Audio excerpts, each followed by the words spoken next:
একটা গ্রামে রবি নামে একটা ছেলে ছিল। সে খুব লোভী এবং সব সময় খুব বেশি কিছু পেতে চাইতো।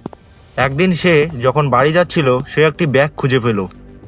ব্যাগ খুলে দেখলো সেখানে অনেকগুলি টাকা এবং একটি পরিচয়পত্র আছে। রবি ভাবলো, এত টাকা যদি আমি রেখে দেই কেউ জানবে না। সে টাকা নিয়ে বাড়ির দিকে এক দৌড় দিল, কিন্তু তার মনটা অদ্ভুতভাবে অশান্ত হয়ে উঠল। রাতে সে ঘুমাতে পারল না। সে বারবার মনে হচ্ছে তার যেন সে কোনো ভুল করছে। সে শুয়ে চোখ বন্ধ করতে চাচ্ছে কিন্তু পারছে না। তার মনে শুধু একটাই ভাবনা, সে কি করবে।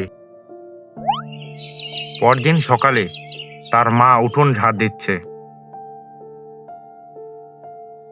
ঝাড় দিতে দিতে সে বলছে যে পাশের গ্রামের এক বুড়োর নাকি একটি মানিব্যাগ হারিয়ে গিয়েছে, আর সে তা খুঁজছে। এ কথা শুনে রবি হঠাৎই কেসে উঠল। কাঁদতে কাঁদতে সে ভাবছে, এই টাকাটা নিশ্চয়ই সেই বৃদ্ধের।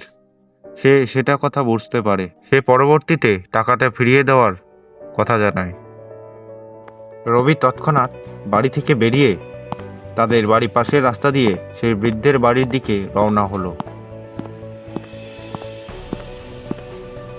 সেই বৃদ্ধ লোকটির কাছে গিয়ে সে সেই বৃদ্ধ লোকটির ব্যাগটা ফিরিয়ে দিল।